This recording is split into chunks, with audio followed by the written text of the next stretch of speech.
Well, fellas, when it rains, it freaking floods.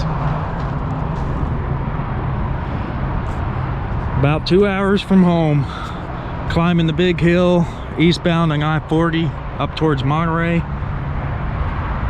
and the engine fan exploded. Took out the radiator. I think a bunch of coolant got into the alternator, because by the time I pulled off over here, it wasn't charging anymore. So that is the fun stuff we're dealing with. There's coolant all over this truck, all over the hood. Pretty sure it probably drank some into the engine as it sprayed everywhere. But yeah, I've been making calls. I wish I would have known about this place. We are just off of the exit 300 for Monterey. I wanted to pull off of the freeway, and I wish I would have known about the tow shop just up the road, because I came out over there and I made a left down this way. If I would have made a right, there's a road up there that goes up to a heavy-duty towing shop. If I would have known about it, I would have just gone up there and stopped there. I talked to the guy. He said I can bring it in. I'm pretty sure he said he could work on it, but I'm not entirely sure. It won't be till Monday though. And this stuff is due 8 o'clock in the morning on Monday. And I can't get a hold of anyone to sort of figure out what the plan is. This load was booked as a partial. So in theory, it might be able to wait a day or two, but it is booked to be delivered. So, because I had to make an appointment for people to be there to unload me. And at this point, I'm not going to be able to get a hold of anyone until my freaking appointment. So that's been kind of a pain to deal with. Second thing is, I need to try to figure out, one, what am I doing? Am I staying out here in a hotel to wait for the truck to be fixed? Which I'm probably not doing, because I'm 2 hours from home. But I can't get a rental car because it's going on 11 o'clock and all the places closed at 12, and Enterprise won't deliver a car because they're getting ready to close. And it's been a mess. So I'm trying to figure out what I need to do. I could probably get some other equipment and bring it up this way to try to load this stuff and deliver, but that's a whole nother problem, I'm sure. So I don't know, I'm just trying to figure out what I'm doing. But yeah, it's my first major breakdown. And some people are going to ask how an engine fan can explode. Well, when they get old, those blades, they are plastic, and if they get brittle enough, when it's spinning, that high amount of force will eventually cause it to fail. And it's possible there may have even been a crack in it. So yeah.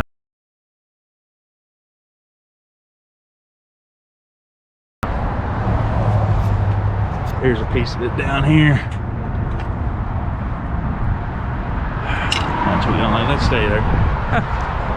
So that's kind of where we're at. So let me figure out what's going on, and talk to you later. All right, we're gonna try to limp it.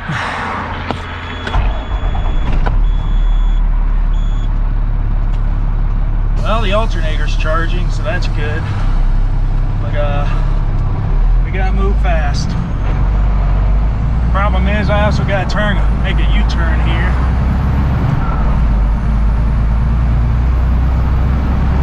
I gotta do this pretty fast.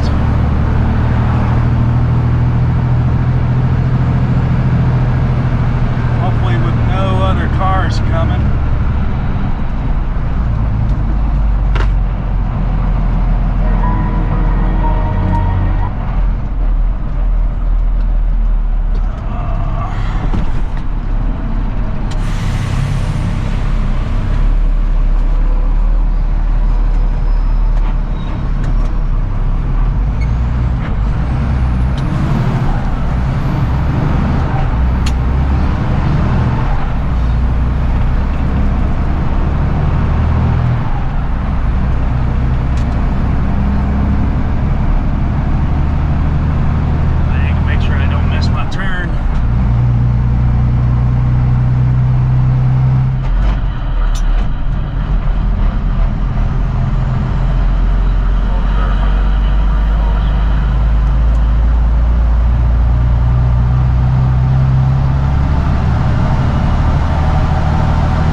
Alright, good morning.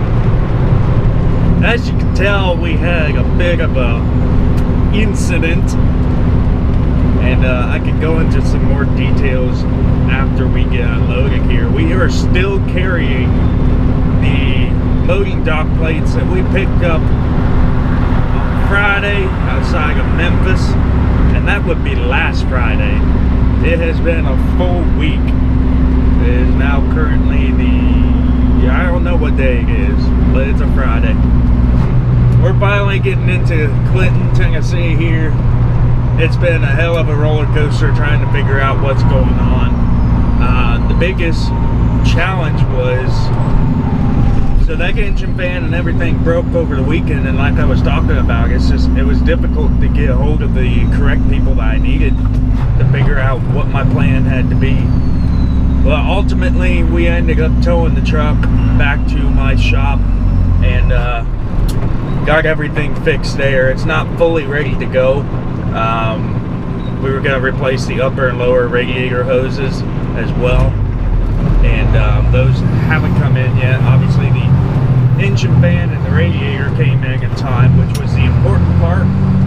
So we put that stuff in there. The truck is still running mostly a water mix at the moment, since we're going to be taking the hoses right back off. So it's not good. It's not good to go. It's still way too cold out to be running just basically water as a coolant. They put a little bit of coolant in it. I can see it's got kind of a red tint, but it's not rated for cold, that's for sure. Below freezing temperatures. So anyways, we're just a couple minutes from the 3M plant that we're delivering to. So we'll hopefully get these dock plates off with no problems. And then we're gonna go back home for the weekend. Truck will go back in for Monday. And hopefully we get all that stuff, the rest of the stuff on the truck in time. Oh, and the engine belt. The engine belt never came in, so I'm kind of taking a risk with this engine belt, because I'll show you later. It's gouged. There's pieces of it that is basically down to the threads, I don't even know. I can't talk about it. Like the string inside the belt.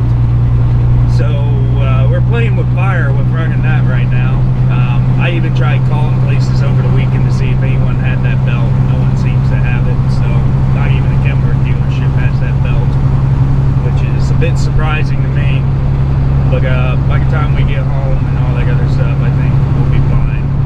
I just don't want it to break and break more stuff in the engine bay or whatever. I don't know.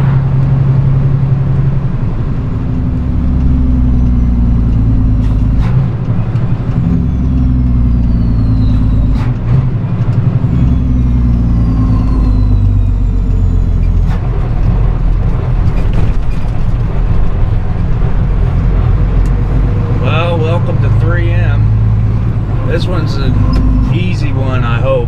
I haven't been to this one before, but usually 3M can be kind of picky on security and whatnot. This one's just a distribution center, so it looks like it's probably a little bit lighter.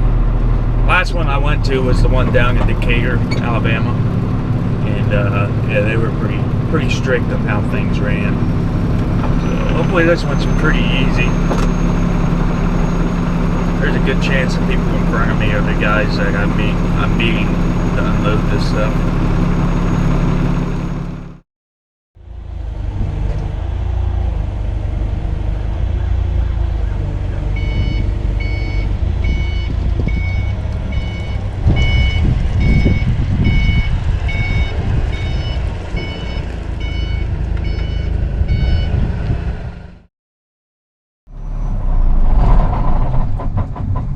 Alright, we are done.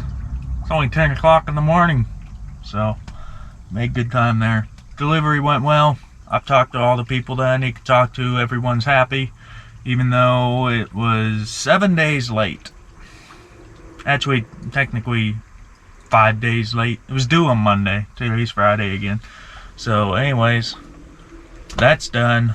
So to sort of give you a quick rundown, it was a stressful at least a stressful Sunday. I broke down on Saturday, and I can't remember what all I talked about the moment it broke down when I was talking to you guys there. But my biggest concern was, how soon did they need to load? And so on Sunday, I'm trying to work out a plan on how to get this load delivered. And my ultimate goal was to borrow the semi-truck, the flatbed semi-truck that sits over at my mechanic's, and use that, load up the forklift, go back to my truck an hour and a half away, load all that stuff onto the semi, and have that ready to deliver on Monday. But unfortunately, and I'm not surprised, I can't blame people because other people got work too, that truck was going to be tied up all week. And so then I was going back to the place where I used to work for, doing dump truck around here. I was asking them, and they said they had a truck that was down, and so their semi and flatbed was tied up for the week. And it was just starting to get really stressful. I was starting to look into like, what can I rent and all this other stuff, and this is all happening on Sunday. And this was because I could not get a hold of the people I was delivering for to find out how urgent is this delivery.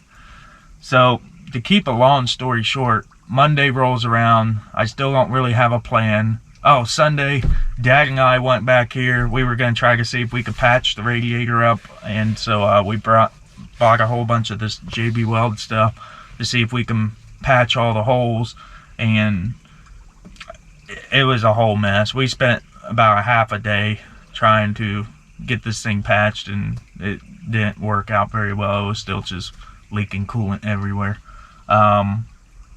So anyways, Monday rolls around. I finally get to talk to the people, and they say, oh yeah, just when you can, just give us 24 hours notice when you can. I was like, well, that helps a lot. So anyways, I forget where we were at. Oh, I was just trying to figure out what I was doing with the truck as far as how to get it back here. At one point, we were debating having the truck towed to the delivery site, offload, and then tow back to my mechanic. But after finding out that they were in no rush for it, I just decided to have the truck towed to the shop. And I've always worried about getting this truck towed because I never knew how it would behave behind a wrecker. Because here, I'll get out and show you. My biggest concern, which I'll put up a picture so you can get a reference to what it looked like. With the way this truck is set up, I had 20,000 pounds on here. And this lift axle, when it's down, it doesn't have much more, I guess, drop to it. And what I was concerned is when they picked up the front end of the truck to tow it, this lift axle wouldn't be doing much because it'd be basically off the ground. And I think that's kind of what happened, because another thing is they supply air to it, but I don't think when they supplied air to those tanks there, if that air made it back to here, because this one here also has a tank down in the middle of that bracket system there. So I don't know if the air ever made it to here. So it's quite possible this thing lost air in the airbags and was just freewheeling down the road. That would have meant that there was probably 29,000 pounds on this back axle, and the truck had to do an hour and a half drive with that much weight back there. It was already kind of top heavy and whatnot. So that was one of my main concerns. The other main concern was the SM being too low, because when you raise the truck it tilts backwards. It didn't look like there was any issues with them. I told them you could take those feet off if it helps, but it looked like they never had to do that.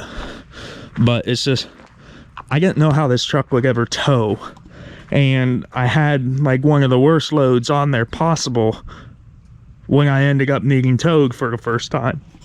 So it luckily worked out, and there's no damage or anything. It didn't blow an airbag or anything like that. But yeah, I had no idea, so I was a little worried about towing. Price wise, some people may wonder, I think I got lucky and rate.